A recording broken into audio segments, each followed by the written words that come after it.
Témoignage de Boers souhaitant immigrer en Russie. Alors je fais suite à la dépêche qui vient de tomber ce soir, comme quoi un député allemand aurait demandé à la chancelière Angela Merkel dans une lettre ouverte le droit d'asile à tous les ressortissants d'Afrique du Sud ayant des ancêtres allemands, que ce soit de première ou de troisième génération, donc les descendants de colons allemands, qui peuvent avoir la nationalité, aspirer au droit d'asile, avoir la nationalité allemande selon la loi allemande.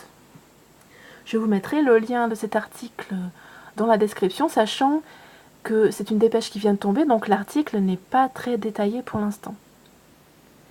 Une famille de fermiers blancs d'Afrique du Sud s'est rendue début juillet dans le territoire de Stavropol. En Russie, c'est le sud-ouest de la Russie, entre la mer Noire et la mer Caspienne. Là-bas, il y a un climat très très clément. C'est le climat entre maritime et continental aride. Un petit peu comme en France.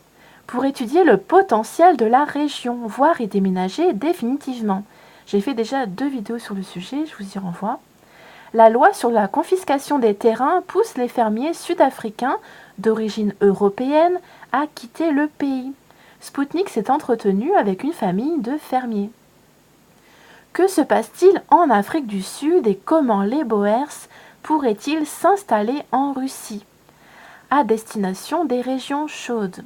Les Sud-Africains apprécient les terrains fertiles et le climat chaud de Stavropol. Le chef de famille Jan Slebus a noté que les fermiers s'intéressaient également à la région de Rostov sur le Don, donc c'est juste à côté de Stavropol, à la Crimée, au sud de l'Ukraine, et au territoire de Krasnodar. Le motif est le même pour tous, les persécutions de la part de la population noire en Afrique du Sud. Les terrains des fermiers blancs sont quotidiennement attaqués par des bandits. Des meurtres de Boers sont rapportés constamment dans différentes régions du pays, explique Jan Slebus lors d'une rencontre avec les représentants des autorités locales. Le conseiller de l'Ombudsman du territoire de Stavropol, Vladimir Polubayarenko, a noté qu'entre 30 et 50 familles étudiaient la possibilité de déménager dans les mois à venir et que le nombre total de personnes intéressées s'élevait à 15 000. Ceux qui n'ont pas encore l'intention de déménager sont prêts à investir du capital dans l'économie du territoire de Stavropol, explique-t-il. Et si pour l'instant les fermiers blancs sud-africains ne font que s'intéresser à la Russie, pour le moment, ils s'installent déjà activement en Australie, en Nouvelle-Zélande, au Canada, aux États-Unis et au Royaume-Uni. 82 000 blancs sud-africains ont quitté la République au cours des 5 dernières années. Sur une population d'Afrique du Sud totale de 55 millions, c'est énorme. Tous craignent pour leur sécurité, notamment après l'adoption par le Parlement d'une loi sur la saisie forcée des terrains des Boers. Le président sud-africain, Cyril Ramaphosa, assurait que la réforme foncière n'était pas une menace pour eux, mais tout le monde n'y a pas cru. Les litiges fonciers.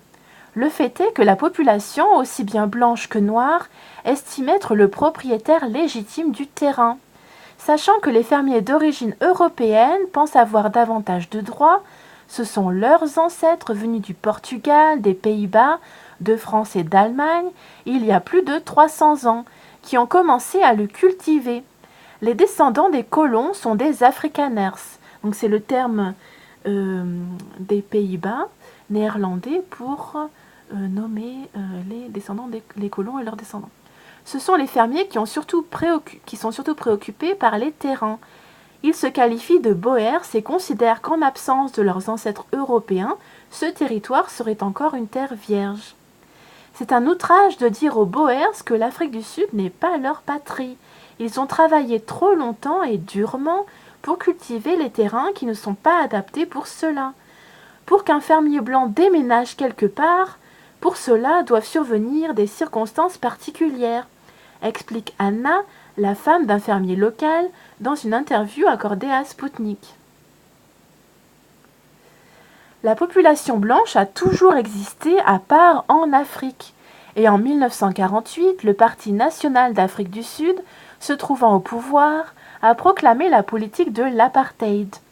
Le droit de propriété du terrain était accordé uniquement aux fermiers d'origine européenne. Ce droit a été annulé en 1994, après quoi a commencé la répartition des terrains. Une indemnisation était proposée aux Afrikaners. Depuis, les fermiers blancs ont transmis aux Noirs 10% des terrains alors que le triple était prévu. C'est le nationalisme à l'envers. Cette lenteur a suscité la colère de la population noire. En 2008, le Parlement a suggéré de changer radicalement d'approche. Cependant, les débats autour de l'élaboration et de l'adoption de la loi n'étaient pas très actifs parce que les autorités étaient conscientes du fait que la saisie des terrains provoquerait un exode de la population blanche impactant l'économie. La même chose s'est déjà produite au Zimbabwe et le gouvernement ne voulait pas refaire la même erreur.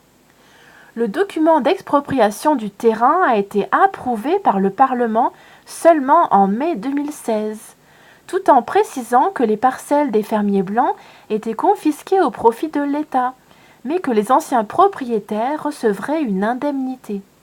Après l'arrivée au pouvoir en février 2018 du président Cyril Ramaphosa, la rhétorique a durci. Le Parlement a décidé d'annuler l'indemnisation, ce qui a provoqué l'indignation des Boers. L'aversion nationale entre les Afrikaners et la population noire de l'Afrique du Sud s'est maintenue après l'apartheid. Mais aujourd'hui, la minorité discriminée, ce sont les Blancs, déclare l'employé d'une organisation humanitaire africaine, Eugène N. Donc là, on voit la famille accueillie à Stavropol. Derrière, on voit l'armoirie de la région cosaque, ainsi qu'une icône chrétienne orthodoxe. Ce ne sont pas seulement les Boers, mais surtout la population blanche des grandes villes qui souffrent de discrimination raciale. Un travail est souvent refusé aux Blancs simplement parce qu'ils sont blancs. Les Afrikaners ne peuvent pas occuper des postes publics. C'est pourquoi ils quittent le pays, sachant qu'hormis les traditionnels Australie et Nouvelle-Zélande en Océanie, leur intérêt grandit pour la Russie, la Géorgie, donc dans le Caucase au sud de la Russie, et d'autres pays avec un climat chaud, note Eugène. La situation est d'autant plus grave que le taux de criminalité visant précisément la population blanche est élevé. Ainsi, selon l'Association sud-africaine pour la protection des droits des fermiers, Agri-SA, 47 fermiers blancs ont été tués depuis 2 ans. Les autorités sud-africaines parlent d'une baisse de la criminalité.